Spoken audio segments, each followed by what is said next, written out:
Bienvenue sur la TFM et bienvenue à votre émission Question Directe qui reçoit aujourd'hui M. Mambousso Thiam. M. Mambousso Thiam, c'est le directeur de l'Agence pour le développement et l'encadrement des PME, des petites et moyennes entreprises du Sénégal. M. Thiam, merci d'avoir accepté notre invitation. Les PME, PMI, quand on parle au Sénégal, on peut dire quoi? On peut dire qu'il y en a 250 000 qui sont immatriculés et il n'y en a que moins de 1000 qui déposent leurs états annuellement. Ça vous donne une idée des difficultés qu'il y a pour les appuyer. Pourquoi ces difficultés? Beaucoup de raisons. Certaines qui tiennent aux entreprises elles-mêmes, d'autres qui tiennent à l'environnement dans lequel elles évoluent. Ce que je voudrais dire, c'est que pour un certain nombre de raisons, les entrepreneurs évitent de déclarer un certain nombre de choses. C'est un peu cette culture d'opacité malheureusement qui est la nôtre et qui fait qu'il y a beaucoup de PME sur lesquelles nous manquons terriblement d'informations parce que lorsque vous avez plus de 240 000 PME dont on ne sait pas si elles existent encore, on ne sait pas ce qu'elles font, on ne connaît pas leur répartition géographique, on ne connaît pas leur secteur d'activité, ça donne une idée un peu de difficulté de la tâche. Souvent, les entrepreneurs, ceux qui gèrent les PME, disent qu'ils ont des difficultés d'accès au crédit pour pouvoir financer leurs activités. C'est en partie vrai. On a une économie qui est objectivement sous-financée, puisque les crédits à l'économie représentent un peu moins de 20% du PIB. C'est quand même très faible, alors que dans les pays émergents, normalement, on doit atteindre des ratios qui se situent au-delà de 50%. Il y a un problème de financement de l'économie. Je dois dire qu'il y a quand même beaucoup d'initiatives qui ont été prises récemment et qui vont dans le sens de la facilitation de ce financement. Il y a maintenant la BNDE, qui est la banque des PME. C'est quelque chose de nouveau dans le dispositif. Il y a des instruments qui ne sont pas encore parfaitement opérationnels, mais qui devraient aider, comme le Fonds 6 et surtout le Fonds GIP. Ceci étant, lorsque une entreprise n'a pas d'état financier, l'ensemble de ces instruments sont inopérants. Mais qu'est-ce qui l'explique? Est-ce que c'est un problème de formation de ceux-là qui gèrent les PME, qui ne se forment pas, qui ne sont pas aux normes de gestion? Ou bien est-ce que c'est parce que les gens ont une culture justement de ne pas payer la fiscalité qu'ils évitent de déclarer leur entreprise? Il y a un peu tout. Il y a une culture de ne pas payer la fiscalité et vous savez qu'on a une fiscalité qui pose problème. Je suis sûr qu'autour de vous, vous avez beaucoup d'exemples de salariés qui payent plus d'impôts qu'un certain nombre d'entreprises qui brassent des millions. C'est effectivement un problème et ça explique toutes ces difficultés. Vous savez qu'il y a un centre de gestion agréé à Dakar et dans d'autres régions qui est censé accompagner les entreprises. Mais lorsque les entreprises ne voient dans ce centre de gestion agréé qu'un moyen de payer plus d'impôts, effectivement, elles ne sont pas très motivées. Pour vous donner un chiffre, il y a, je crois, moins de 200 entreprises au centre de gestion agréé de Dakar. Effectivement, on a un problème avec les questions de transparence. Les gens ont peur de payer trop d'impôts. Est-ce que c'est un problème de communication entre ce centre et les principaux bénéficiaires? Ou bien c'est un problème de communication? Je ne pense pas qu'il s'agisse d'un problème de communication. Je pense que les gens ne veulent pas se formaliser parce qu'ils n'y ont pas intérêt. Et c'est un peu un cercle vicieux parce que l'économie s'informalise de plus en plus et plus elle s'informalise, plus il est difficile de mettre en place des politiques publiques qui soient appropriées. On parle du Sénégal comme étant un pays qui pourrait créer beaucoup d'emplois, surtout avec les PME et les PMI. Mais le constat qui a été fait, c'est vous-même qui l'avez fait dans une interview ou dans une conférence de presse, qu'au moins de 5 ans, ces entreprises des PME disparaissent. Pourquoi? Beaucoup de facteurs. Je crois que pour expliquer le fort taux de mortalité, il faut se référer à plusieurs types de sciences. Et malheureusement, il y a un certain nombre de domaines comme la sociologie où je suis un profane. Mais je crois qu'on manque au Sénégal de tradition entrepreneuriale. D'abord des explications historiques. Nous avons été pendant 3 siècles sous colonisation. Vous auriez beaucoup de mal, M. Diop, à me donner en 1960 le nom de quelques Sénégalais qui avaient réussi dans les affaires.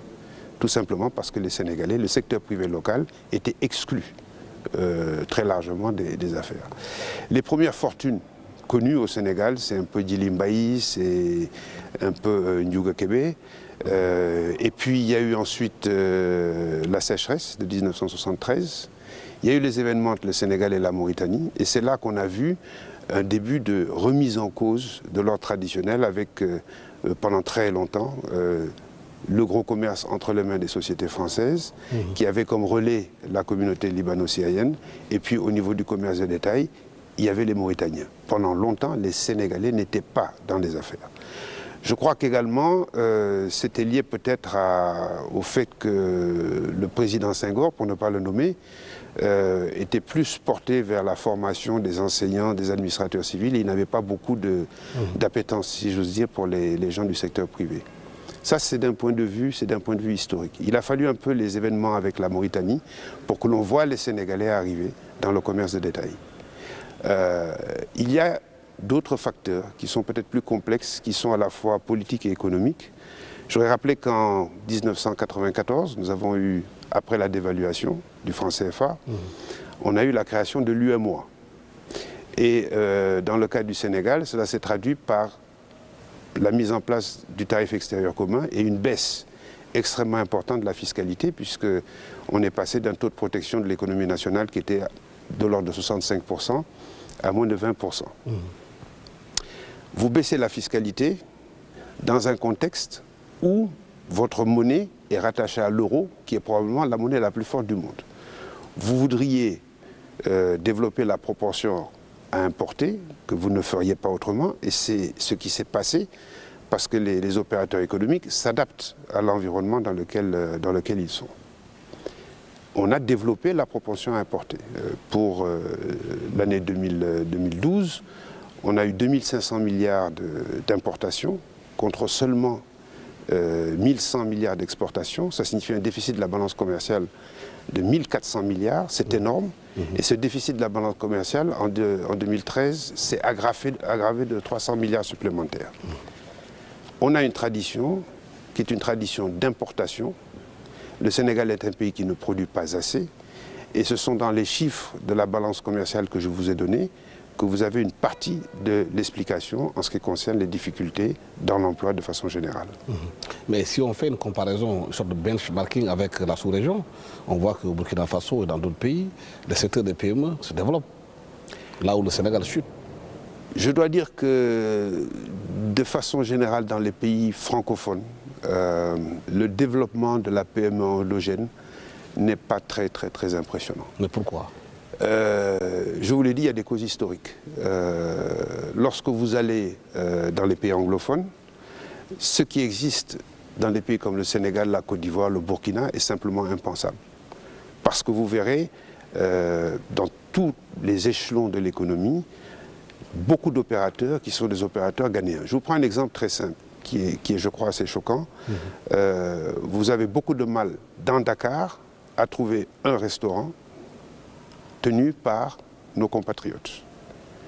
Et il vous est pratiquement impossible d'avoir un restaurant qui vous fasse des plats sénégalais. Si vous recevez un de vos collègues journalistes étrangers et que vous lui faire manger un tiégoudjen, soit vous allez dans une petite gargote, soit vous allez dans un restaurant qui est tenu par un expatrié. Pourquoi est-ce que dans ce secteur, il y a aussi peu de Sénégalais? Pourquoi sont-ils aussi peu entreprenants? Je pourrais prendre un autre exemple qui est assez frappant. Lorsque vous allez à Sali, qui est le centre de gravité du tourisme sénégalais, et également où vous avez au moins 5000 Européens qui y vivent. Il y a un vrai pouvoir d'achat. Pourtant, vous constaterez que la plupart des entreprises sont également des entreprises qui sont tenues par des étrangers. Alors certains vous diront, oui, mais ils sont venus avec de l'argent. Ce n'est pas vrai. La plupart d'entre eux ne sont pas venus avec de l'argent. Ils sont venus, ils ont travaillé, ils ont cherché des opportunités, ils les ont trouvées. On a un vrai déficit en termes d'entrepreneuriat au Sénégal, qui fait que, pour un certain nombre de raisons, le seul domaine dans lequel nous soyons à peu près confortables, c'est l'achat pour revendre. On importe, on revend à l'État. Mais dès qu'il s'agit d'apporter une certaine valeur ajoutée, il est très difficile de retrouver un certain nombre de compatriotes. Il y a des exceptions, mais c'est un constat général. Est-ce que dans ces pays, c'est parce qu'il y a un tissu quand même industriel national qui est mis en place, des banques nationales qui financent les autochtones? Au Sénégal, on a vu aussi la destruction des tissus bancaires. Alors, ce que vous dites m'intéresse beaucoup parce que moi j'ai commencé ma carrière à la Banque centrale et j'étais dans l'équipe qui a participé à la restructuration du système bancaire dans les années 80. Et effectivement à l'époque, on avait fermé la BNDES, on avait fermé la Sofisédite, on avait fermé la Sonaga et d'autres banques de développement. Et nous avions attiré l'attention des autorités sur le fait qu'il fallait peut-être fermer ces banques parce qu'elles étaient mal gérées, mais leur fonction restait actuelle et elles devaient être prises en charge. Il a fallu pratiquement 30 ans pour que l'on trouve de bons successeurs à ces banques-là, avec aujourd'hui la création de la BNDE qui est une très bonne chose. Mais je crois que le problème que nous avons, c'est d'abord et avant tout un problème de compétitivité.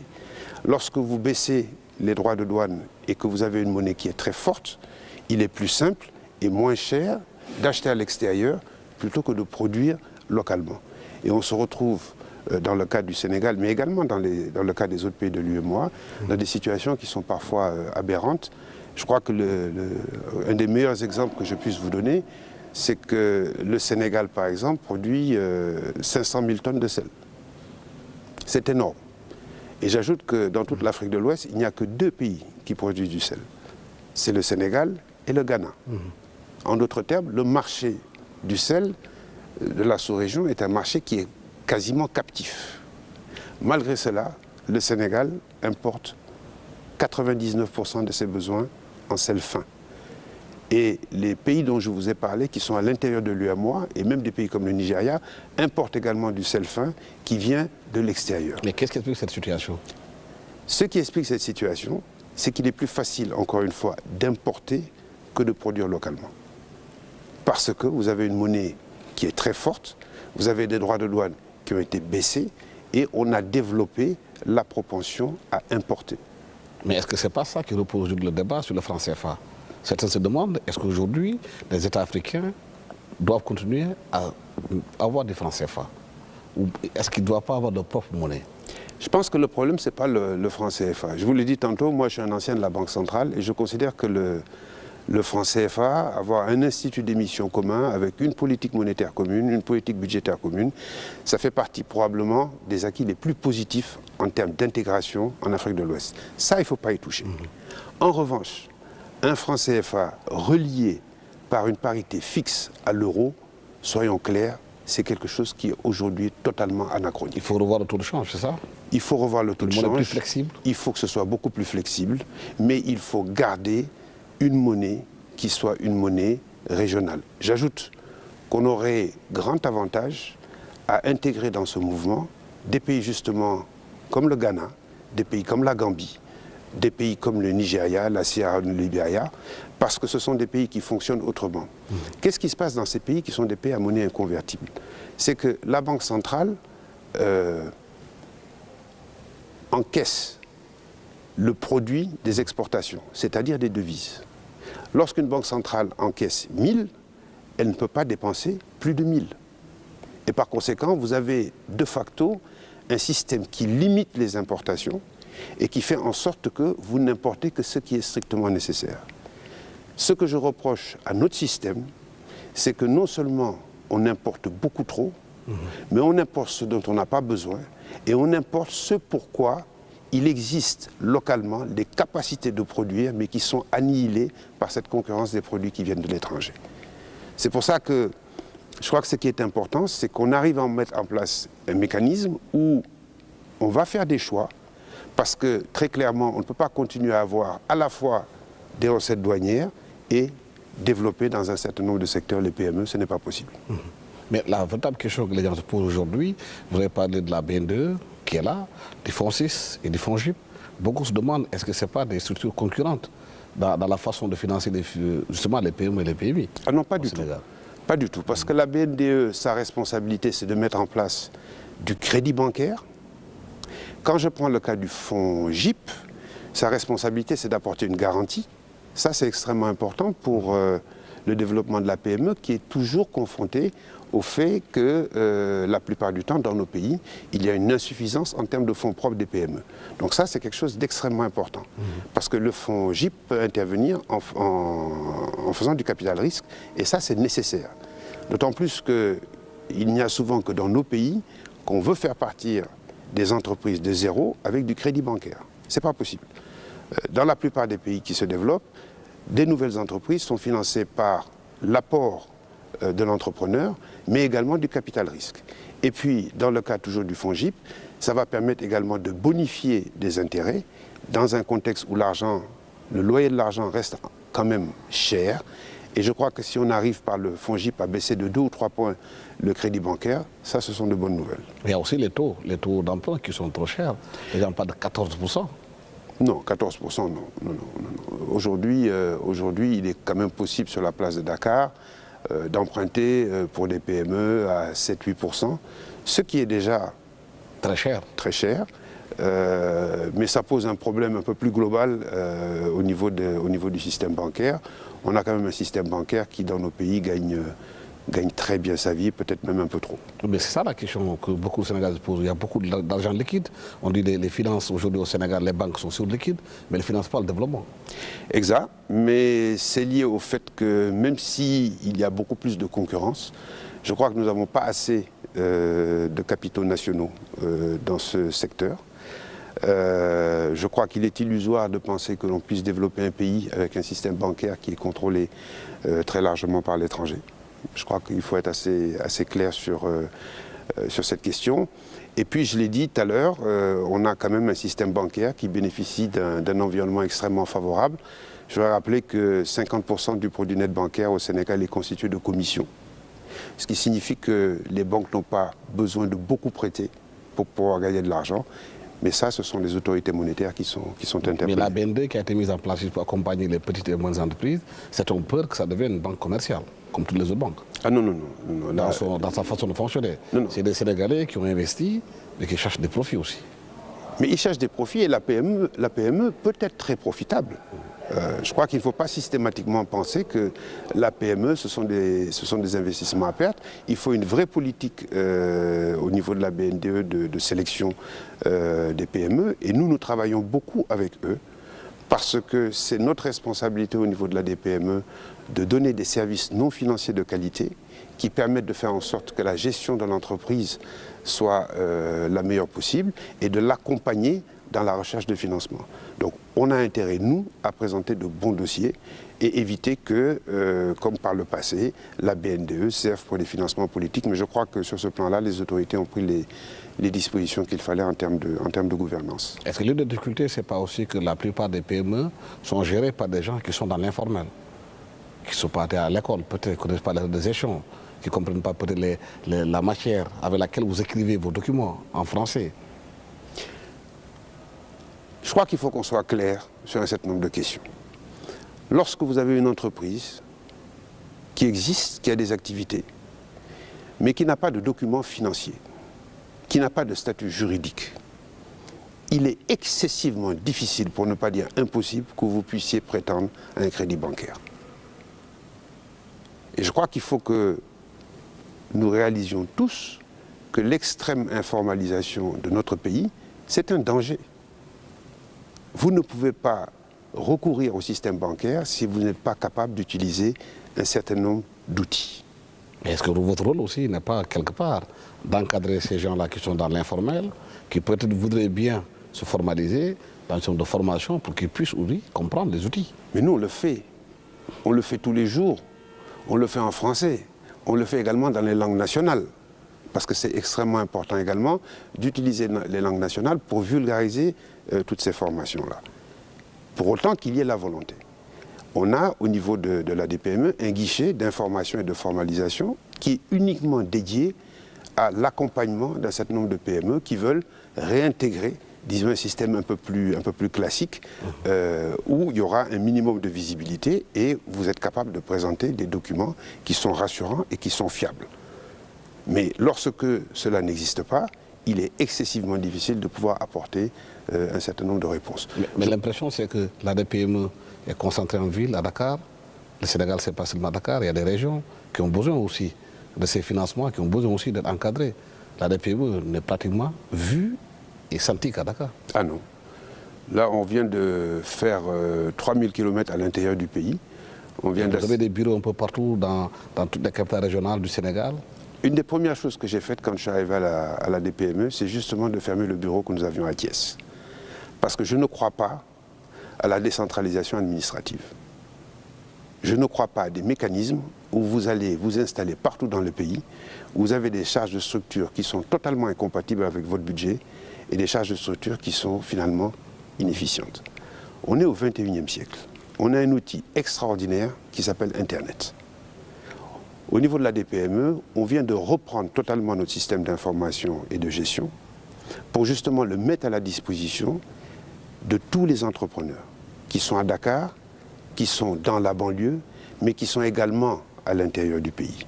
J'ajoute que c'est un outil qui est extraordinaire pour toucher également des entrepreneurs potentiels extrêmement importants. Ce sont nos compatriotes qui sont dans la diaspora. Aujourd'hui, Internet vous permet d'être partout dans le pays et de servir la PME qui est derrière Kédougou avec la même qualité que lorsque vous servez des entreprises qui sont basées à Dakar. Il y a l'articulation entre ce que vous faites et l'acte 3 de la décentralisation. On sait qu'aujourd'hui, il y a beaucoup de services qui seront déconcentrés dans les régions, dans les communes, dans la communalisation. C'est un travail qui est fait justement pour les TPE qui sont dans ces localités-là pour qu'ils puissent aujourd'hui bénéficier de l'encadrement de financement. Alors peut-être pour vous répondre, il faut que je vous explique un mécanisme qu'on a mis en place qui s'appelle ISO. ISO, ça signifie India Senegal Overseas. On a mis en place un mécanisme avec les Indiens pour permettre à nos compatriotes de pouvoir accéder à des technologies simples, rustiques, pas chères et efficientes. Qu'est-ce qui se passe? C'est que trop souvent, lorsque certains de nos compatriotes veulent investir dans des équipements dans la production, lorsque vous vous adressez à l'Europe, ce continent a atteint un tel degré de sophistication sur le plan technologique qu'on vous vend des choses qui ne sont pas adaptées à vos besoins, qui coûtent très cher et pour lesquelles vous avez des problèmes de maintenance. J'ajoute, la plupart du temps, des machines qui produisent des quantités qui sont beaucoup trop grandes par rapport à ce dont on a véritablement besoin dans nos pays. On s'est donc rapproché de l'Inde pour avoir ces équipements qui permettent aujourd'hui, avec moins d'1 million de francs CFA, de produire de la craie, de produire de la bougie, sur des montants un peu plus élevés, qui permettent de transformer les céréales locales, qui permettent de transformer des fruits, mais qui permettent également de produire des matériels et des matériaux de construction. Et l'idée, c'est quoi? C'est de dire qu'il faut que ces petites unités soient disséminées à l'intérieur du pays. En d'autres termes, restaurer les capacités de production du Sénégal, mais sur une base très populaire. Ce qui signifie que vous allez devoir installer ces équipements, non seulement dans les régions, mais également dans les départements. Alors, sous cet angle-là, l'acte 3 de la décentralisation, évidemment, nous intéresse énormément parce que notre rêve, c'est de faire en sorte que l'on arrive à reconstruire les capacités de production à l'intérieur du pays. Je prends un exemple. Allez-y. Lorsque vous prenez un département aussi grand que le département de Kédougou, est-ce que vous trouvez logique que la craie utilisée par les écoles dans ce département vienne de Dakar? Pourquoi est-ce que cette craie n'est pas distribuée, n'est pas produite d'abord du côté de Kédougou? Par conséquent, le programme que nous mettons en place aujourd'hui, qui va totalement dans le sens de l'acte 3 de la décentralisation, c'est de dire, faisons en sorte qu'on puisse faire tout ce dont les régions ont besoin, les départements ont besoin, mais des petites unités qui vont générer de l'emploi. Parce qu'il ne faut pas oublier une chose, il s'agit de créer des emplois, mais les besoins sont tellement importants que le coût de création de l'emploi devient un critère qui est capital. Et sur ce plan-là, la PME, elle a un avantage comparatif qui est exceptionnel lorsque vous la comparez à une grande entreprise. Ce que je veux dire, c'est qu'avec un investissement de 2, 3, 4 millions de francs CFA, 5 millions de francs CFA, il est très facile de créer 10 emplois. 5 millions, 10 emplois. Mais si vous prenez 500 millions, vous n'êtes pas sûr de créer 100 emplois. Et si vous prenez 5 milliards, vous n'êtes absolument pas sûr de créer encore 10 fois plus d'emplois. C'est ça l'avantage de la PME. C'est un coût de création de l'emploi qui est très bas et c'est pour ça qu'il faut qu'on arrive à faire ça sur une base qui couvre l'intégralité du territoire national. De façon concrète, un Sénégalais qui vous écoute aujourd'hui en parlant de ces petites unités, il va investir dans sa région. quelle est la démarche qu'il doit faire pour avoir accès à ces outils d'investissement et de production? Il nous contacte par le net, il nous explique ce qu'il veut faire. Si son projet a atteint un certain degré de maturité, on avance. Si ça n'a pas atteint la maturité requise, on l'encadre, on travaille avec lui, on met à sa disposition un certain nombre de ressources, de façon à ce qu'il soit capable de faire un bon business plan. Une fois que ce business plan est fait, on l'aide via ISO à assurer un bon transfert de technologie. Parce qu'attention, beaucoup de nos compatriotes se sont fait escroquer en allant acheter des équipements à l'extérieur. On l'accompagne pour être sûr qu'il a ce qu'il faut. Donc on l'aide dans la définition des spécifications techniques. Est-ce qu'il veut produire 10, 100, 1000 ou 10 000? On fait en sorte qu'il arrive à signer un contrat où ses intérêts sont sauvegardés. Il signe un contrat où il a les garanties auxquelles il a le droit. Et il signe un contrat également où il est sûr que les pièces de rechange dont il aura besoin seront accessibles. On l'accompagne sur ça. Si c'est nécessaire également, s'il le souhaite, on l'accompagne dans le cadre de la recherche de financement. Nous ne finançons pas, mais nous accompagnons dans le cadre de la recherche de financement auprès de banques, auprès de capital risqueurs, auprès d'institutions de microfinance, peu importe. Et nous, notre responsabilité, c'est de mettre tous ces bailleurs en concurrence. La seule chose qui nous intéresse, c'est que cet entrepreneur soit financé au meilleur taux. Mais c'est là le grand souci. Vous disiez tantôt que la plupart des Sénégalais qui veulent investir dans les PME n'ont pas au départ un capital qu'ils apportent. Ceux qui sont dans les régions les plus reculées n'ont pratiquement rien. Ils sont dans une sorte de pauvreté extraordinaire. Ils n'ont pas un franc pour mettre dans une entreprise. Pourtant, ils veulent se battre pour s'en sortir. Alors, comment vous allez faire pour qu'ils puissent avoir accès à ces machines? La première chose, c'est que moi j'ai été banquier pendant quelques années. Monsieur Diop, je vous promets une chose, c'est qu'un bon projet finit toujours par être financé. Sans capital, sans l'apport de base. Mais à un moment donné, il y a des arbitrages qui doivent être faits. Lorsque ce candidat entrepreneur, à un moment donné, préfère consommer, il est évident qu'il n'aura pas les moyens d'investir. Investir dans des projets, ça signifie à un moment donné se serrer la ceinture, différer un certain nombre de consommations. Ça, je crois que c'est la première chose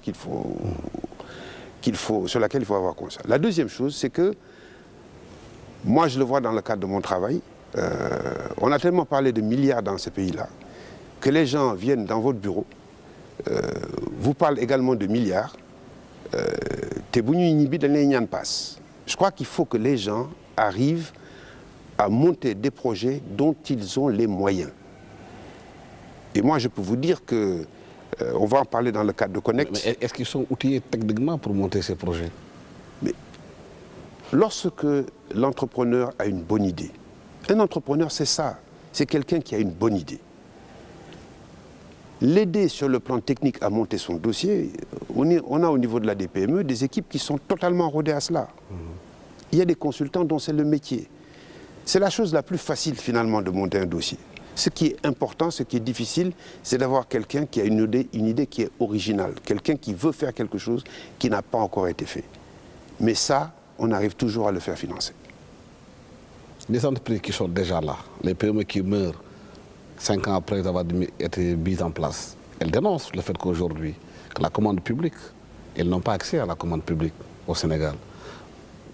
Par exemple, chaque année, plus de 60 milliards d'importations de mobilier, de bureaux pour l'administration sénégalaise. Il y a des menuisiers qui sont dans la rue aujourd'hui, peut-être qui ont l'expertise de faire ces tables bancs, de faire ces bureaux, mais qui n'ont pas accès à cette commande publique. Je pense qu'il y a une responsabilité qui est partagée. L'État, parce que la commande publique, c'est lui, et il faut que cette commande publique soit utilisée pour développer les PME. Je vais revenir après là-dessus. Mais également le secteur privé. Lorsque il y a une commande publique qui existe, mais que vous ne remplissez pas un certain nombre de conditions, vous en êtes exclu. Lorsque vous voulez passer. Il y a aussi des ministères qui préfèrent toucher des commissions sur des trucs qu'on apporte de la Chine que de donner ça à des Sénégalais qui ont la compétence de le faire. Mais je suis d'accord avec vous. quand vous dites qu'il y a des ministères qui ont encaissent des commissions, ça n'engage que vous. Ce qui est constant, c'est qu'il est plus facile aujourd'hui au Sénégal d'acheter un produit importé que de faire localement. C'est vrai. Maintenant, il y a un processus. Nous, ce qu'on fait déjà au niveau de l'ADP, comme je vous l'ai dit tantôt, lorsque une entreprise n'a pas le minimum requis en termes de fondamentaux, elle ne peut pas accéder à la commande publique. Ça, c'est une première chose sur laquelle il faut se mettre d'accord. La deuxième chose, c'est que nous-mêmes, au niveau de l'ADPME, nous avons développé des formations pour faire en sorte que des entreprises qui ont le potentiel sachent répondre à un appel d'offres. Parce que répondre à un appel d'offres, c'est une technique. C'est quelque chose qu'il faut apprendre. Et chacun doit comprendre qu'une entreprise, ce n'est pas simplement acheter et revendre. Il doit y avoir à l'intérieur de l'entreprise un certain nombre de compétences sur le plan financier, sur le plan comptable, mais également pour répondre, n'est-ce pas, aux appels d'offres de l'État. Et faire en sorte que ces entreprises puissent être favorisées. Il y a des dispositions aujourd'hui dans le Code des marchés publics qui favorisent la PME. Mais moi je pense, et nous sommes nombreux à penser, qu'il y a moyen d'aller un peu plus loin. Comment? Je vais vous prendre un exemple. Lorsque l'on parle des PPP, les partenariats publics-privés, dans l'esprit de beaucoup de gens, c'est réservé aux entreprises étrangères. Parce que lorsqu'on parle de PPP, on parle d'infrastructures, on parle donc d'investissements qui portent sur des centaines de milliards de francs CFA, sur des infrastructures, etc. etc., etc. Dans ce schéma-là, le rôle des PME sénégalaises, dans le meilleur des cas, c'est un rôle de sous-traitant. Il n'y a pratiquement aucune entreprise sénégalaise qui puisse se lancer dans des investissements de 400 milliards. Ou s'il y en a quelques-unes, elles se comptent sur les doigts d'une seule main. Nous, ce que nous pensons, c'est que les PPP doivent être mieux adaptés à la capacité de réponse des PME sénégalaises. Mais ça suppose que de part et d'autre, l'État, comme les PME, décide de jouer le jeu. En ce qui concerne l'État, il faut qu'on se mette d'accord sur une chose, c'est que l'époque où l'État faisait tout est une époque qui est révolue. Ce que l'on demande aujourd'hui à l'État, ce n'est pas de faire, mais c'est de faire faire. L'État doit être davantage stratège. Lorsque je vois parfois l'état de délabrement d'un certain nombre d'édifices publics au Sénégal, on attend trop longtemps parce qu'il faut que l'État ait négocié ceci, l'État ait négocié cela et tout. Je pense qu'il y a la place, lorsqu'il s'agit de réhabiliter par exemple des écoles, lorsqu'il s'agit de réhabiliter des centres de santé, il y a de la place pour des PPP où l'État, au lieu de dire « je vais faire tous les ans », prévoit dans son budget les loyers qui correspondent aux prestations de ces PME et encourage ainsi la concurrence de façon à faire en sorte que ces PPP permettent de réhabiliter département par département les écoles, les lycées, les centres de santé, les hôpitaux. Mais on peut aller beaucoup plus loin parce que ces PPP peuvent servir de prétexte pour moderniser l'État. Et dans un certain nombre de pays africains, et je pourrais peut-être vous donner des détails si vous le souhaitez, on a utilisé ces PPP, y compris pour aider l'État à mieux collecter l'impôt. Aider l'État à mettre en place des brigades de circulation routière. Lorsque vous voyez ce qui se passe sur nos routes au Sénégal, je crois qu'il est temps que l'on réfléchisse sur un autre système. Parce que le système tel qu'il fonctionne aujourd'hui n'est pas efficace, n'est pas opérant. Vous savez très bien que vous pouvez prendre votre voiture, violer le code de la route pendant des journées et il ne va rien se passer. À un moment donné, il faut dire, il faut arrêter ça. Et on va mettre en place des mécanismes où on va davantage responsabiliser le secteur privé. C'est un pari qui est un pari difficile, où l'État prend des risques, les entreprises privées prennent des risques, mais il faut que l'on remette ces PPP à la disposition des PME. Oui, mais le privé sénégalais dénonce souvent ce qu'on appelle aujourd'hui, ce que l'État dit en disant partout qu'il veut privilégier ce qu'on appelle le patriotisme économique et que dans les gros marchés aujourd'hui, ce sont les sociétés étrangères qui le raflent. au Sénégal. Moi, vous me parlez des gros marchés. Moi, je dis, avant de parler des gros marchés qui sont sur 400, 500 milliards de francs CFA, parlons de la réhabilitation des écoles. Parlons de la réhabilitation des centres de santé. Ça, ce sont des choses qui sont à la portée des PME sénégalaises. Vous savez, M. Diop, dans les années 90, il y a eu un grand mouvement de privatisation. Ces privatisations ont essentiellement concerné les actions que l'État avait dans le secteur parapublic. C'est les actions. Et à l'époque, il y avait beaucoup de réticences de l'État, qui ne voulait pas trop se départir de ce secteur parapublic, et finalement pas grand intérêt des opérateurs privés sénégalais, puisque c'était des niveaux de capitalisation qui leur étaient inaccessibles. Nous, ce que nous pensons, c'est qu'à côté des actions de l'État, ce qu'il faut privatiser de façon progressive, ce sont les services de l'État, ce sont les actifs de l'État.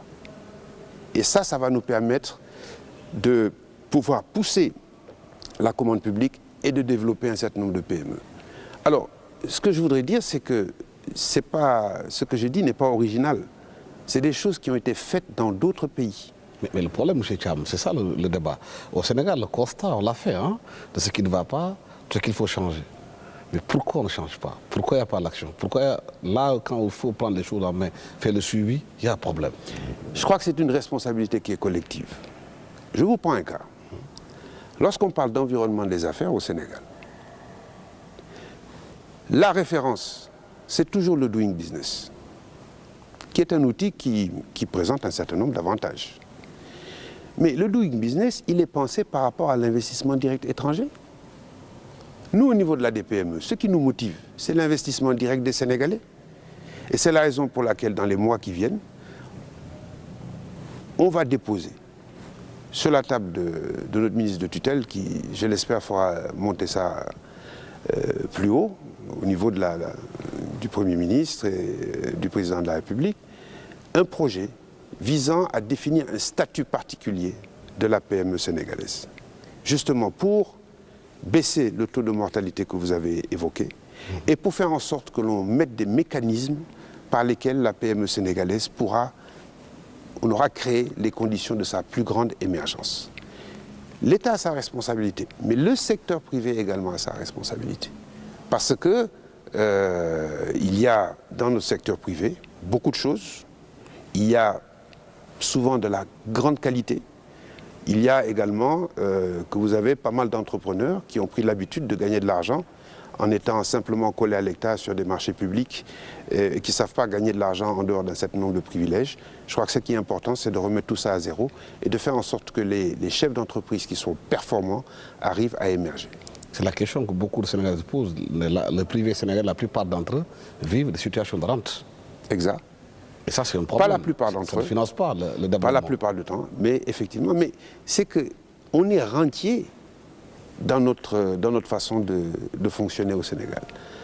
C'est un héritage de la colonisation. La capture de la rente, lorsque vous regardez ce qui s'est passé juste après les indépendances, l'État moderne, entre guillemets, a glissé un peu ses pieds dans les chaussons de l'État colonial. Mais dans les deux cas, on cherchait à capter la rente. Ce qu'il faut aujourd'hui, c'est effectivement arrêter ce genre de mécanisme-là et faire en sorte qu'on remette les gens dans une logique qui est une logique de production, de façon à ce que le seul arbitre, ce soit le marché, et que l'on permette dans tous les secteurs de développer quelque chose de véritablement performant. Je vous ai parlé du sel tout à l'heure. Juste un chiffre. On a fait au niveau de la DPME un certain nombre de calculs. Et on s'est rendu compte que si l'on arrivait à laisser sur place la valeur ajoutée par la transformation du sel brut en sel fin, entre Kaolack et Fatick, on est en train de parler d'une valeur ajoutée de plus de 35 milliards par an. C'est colossal. Mais ce qu'on peut faire sur le sel, on peut le faire dans toutes les autres spéculations. Moi, je vois lorsque je suis de Waalo, comme vous le savez, mais le potentiel dans cette région est infini. C'est pour ça que la PME agricole, c'est quelque chose de capital. Le chef de l'État revient souvent sur cette question, mais il faut pousser, faire en sorte qu'on ait des unités de production qui soient performantes et qu'on arrête de travailler sur un demi-hectare Lorsque vous allez dans la vallée de Mosoro, au niveau du Brésil, l'unité de production, c'est 100 hectares. Et il faut que l'on arrive à cela. Pour cela, il faut de l'argent, mais il faut des entrepreneurs, il faut du savoir et de la connaissance. Réforme foncière, certainement. Encore que ce problème, à mon avis, est exagéré parce qu'il y a eu des abus dans le passé. Mais franchement, moi je suis du Waalo, sur le Djeri, il y a de la place. Et vous n'avez jamais entendu dire que là-bas, les gens se battaient pour les terres. Il y a plein de places. Il y a l'accès à l'eau, la maîtrise de l'eau. Mais le Djeri, il est à 3-4 km du fleuve. Lorsque vous exploitez 200, 300, 400, 500 hectares, qu'est-ce que c'est que 3-4 km? Allez voir les nouveaux casiers de l'entreprise qui est au nord. Vous verrez, c'est des casiers qui sont en pierre Djeri. Vous avez posé un problème fondamental, mais le débat aujourd'hui, c'est les ruptures, les réformes qu'il faut apporter pour changer les mentalités de cet État colonial dans lequel on est aujourd'hui, la continuité de cet État-là. Mais c'est là-bas qu'on vous attend dans le courage politique de prendre des décisions et de les assumer. Je crois que ce que je vous dis, c'est de dire qu'il y a une responsabilité de l'État. Mais je fais partie de ceux qui pensent que dire l'État, l'État, l'État, l'État sans arrêt, c'est quelque chose qui est totalement inutile. La réforme, c'est l'État qui doit l'impulser. L'État doit l'impulser. Mais on a également une responsabilité, nous les Sénégalais, dans notre comportement. Au niveau de la création d'entreprises, on a tout un travail à faire. Et l'État ne va pas générer de nouveaux entrepreneurs. Quand je prends le secteur qui est le mien, je vous ai dit, on a la DPME, on a un environnement qui s'est beaucoup amélioré avec la création de la BNDE, dont la DPME est administrateur, avec la création du FONSIPS, avec la création du FONGIP. J'ajoute que lorsque je suis arrivé à la DPME, la situation était particulièrement dégradée et qu'en l'espace de 2 ans, les autorités ont accepté de multiplier le budget de la DPME par 2. Donc je veux dire, au niveau de l'État, je ne dis pas que l'effort est suffisant, mais je dis qu'il y a un véritable effort qui a été fait. Maintenant, il faut que les gens s'approprient un certain nombre de choses. Et le développement de ces pays-là, ce n'est pas l'État. L'État a sa responsabilité, l'environnement, un environnement plus favorable aux PME, mais il faut également qu'on ait des gens beaucoup plus entreprenants qui sachent prendre un certain nombre d'initiatives. Je vous prends un petit exemple qui est un détail. Vous allez aujourd'hui à Saly, Portugal. Il y a 4 entreprises qui font de la location de quad. Il y en a une qui appartient à des Sénégalais. Vous trouvez ça normal? Les opportunités sont là. Pourquoi est-ce que nous ne les prenons pas? Vous croyez que c'est l'État qui va vous prendre par la main pour vous dire voilà les opportunités qui existent un peu partout? Il faut que les gens descendent à l'intérieur du pays, regardent les opportunités et se rendent compte que ce pays, finalement, il est riche, pour autant que chacun d'entre nous, nous nous y mettions. Mais est-ce que le problème chez nous, c'est qu'on n'a pas compris ce qu'on appelle l'importance des PME dans l'économie? Parce que si on regarde l'économie européenne aujourd'hui, si l'Allemagne tient, c'est grâce à ces PME que l'Allemagne aujourd'hui est une économie solide, comparé à la France, à d'autres pays. Au Sénégal, l'impression qu'on a, c'est que les TPE et les PME ne sont pas prises en charge. L'Allemagne tient à cause de ses PME, mais l'Allemagne, ne l'oubliez jamais, c'est un pays d'ingénieurs. L'Allemagne tient parce que l'Allemagne a fait du savoir et de la connaissance un axe stratégique. Et ça, on a par rapport à ces questions-là, au niveau du Sénégal, il faut qu'on soit honnête, il faut qu'on se dise la vérité, on a quand même un certain nombre de handicaps. On aime bien le Johnny Johnny, on aime bien le Tafiangle, on aime bien avoir des situations où on gagne rapidement de l'argent, où on peut tricher, etc., etc., etc. Ce qu'il faut, et c'est ce qu'on va essayer de faire dans le cadre de Connect, c'est expliquer à nos compatriotes, et notamment les jeunes, que le travail de la PME, ça s'inscrit dans la durée. On ne devient pas milliardaire en 24 heures. Est-ce que le problème n'est pas plus profond que ça? L'éducation elle-même, la façon dont on enseigne les enfants dans les écoles, dans nos maisons, font qu'ils ne peuvent pas devenir de grands entrepreneurs. Non, mais il y a la assistée. Oui, il y a un peu de ça, mais il y a également la façon. Il y a des solidarités qui existent dans nos pays, qui sont parfois des solidarités parasitaires, que l'on s'entraide entre parents, entre amis, c'est tout à fait normal. Mais vous connaissez comme moi des gens qui ont décidé de faire le choix de ne pas travailler et qui préfèrent aller voir les cousins et les cousines tous les mois et assurer... Mais bon, je crois que ce sont des épiphénomènes, il ne faut pas qu'on reste là-dessus. Il y a des gens qui veulent travailler. Et moi, je vous dis, au niveau de la DPME, on en rencontre tous les jours. Des gens qui sont décidés. Souvent, il leur manque quelque chose. On essaie de leur apporter. Il y a de la qualité et moi je suis convaincu qu'on en est à une phase qui est aujourd'hui une phase charnière, simplement parce que ce que l'on pouvait tirer d'une économie basée sur le commerce d'importation, on est allé au bout des contradictions. On ne peut pas aller plus loin que ça.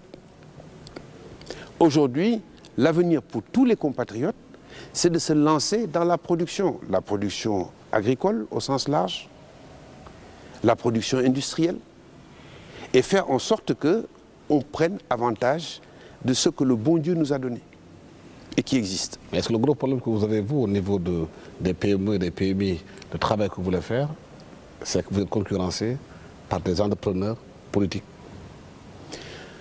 Je ne sais pas si on est concurrencé. Ce que je peux vous dire en tout cas, c'est que ces entrepreneurs... Sénégalais pensent qu'il faut faire de la politique pour avoir accès aux ressources, ne pas travailler.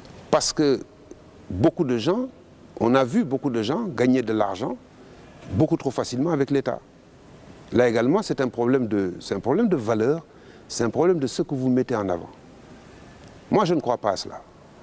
S'il y a une institution qui n'est pas politique, c'est la DPME. Ce qui est important, c'est de dire, la commande publique, elle existe. Elle porte sur 600, 800 milliards par an. Mais attendez, 800 milliards par an, c'est rien. Hein? L'essentiel du business, au Sénégal, il est fait entre privés. Ce sont les entreprises qui font manger les Sénégalais, qui les habitent, qui leur donnent de l'habitat, qui leur fournissent ce qu'il faut, n'est-ce pas, pour se vêtir, etc., etc. L'essentiel du marché, c'est le privé. C'est pour ça que je disais tout à l'heure, il faut que les chefs d'entreprise se confrontent au marché, parce que c'est le marché qui est la véritable réalité et qui permet à une entreprise de grandir. Est-ce qu'on peut comprendre un pays comme le Sénégal, qui a un pôle qui s'appelle Ngaye Mékhé, où l'ingénierie est là? Absolument. Les jeunes savent faire des chaussures, oui, faire des ceintures. Et qu'on continue, nous, dans ce pays, à importer tout ce qui est bottes pour l'armée, pour la gendarmerie, des chaussures, des ceintures, des katas pour les enfants. Mais vous pouvez multiplier les exemples, parce qu'il n'y a pas que Ngaye Mékhé. C'est un peu de volonté politique. Il n'y a pas que Ngaye Mékhé. Lorsque moi je vais sur des chantiers et que je vois que les brouettes sont importées, je me dis, mais quand même, c'est quoi ce pays-là? Même les clous. Est-ce qu'une brouette, sur le plan technologique, c'est inaccessible aux menuisiers métalliques? C'est pas un problème de volonté politique, justement. Vous avez un problème, je l'ai expliqué tantôt. C'est un problème de notre appartenance à la zone franc. La vérité, c'est qu'aujourd'hui, il y a de grandes chances que la brouette qui est importée de je ne sais pas où coûte moins cher que celle qui est fabriquée localement. Non pas... Alors c'est vrai qu'on a des coûts des facteurs de production qui sont parfois élevés. Bon, le tarif de l'énergie, c'est un exemple. Okay? Mais on a véritablement un système sur le plan monétaire, mais qui plombe la compétitivité de l'économie sénégalaise. Je peux vous dire une chose, lorsque vous allez au Ghana, vous ne verrez pas de brouettes importées. Grande question qu'on laissera à ceux qui décident dans ce pays à répondre à ces questions. Pourquoi le Ghana n'importe pas de brouettes alors qu'on le fait au Sénégal? C'est une question pour les sociétés publiques, pour voir comment ils doivent gérer ce pays. Merci infiniment à M. Mambousso Thiam d'avoir été avec nous sur ce plateau de la TFM. Je rappelle que vous êtes le directeur de l'ADPME, l'agence de développement et d'encadrement pour les petites et moyennes entreprises. Merci à tous ceux qui nous ont suivis sur la TFM avec Mambousso Thiam. Au revoir.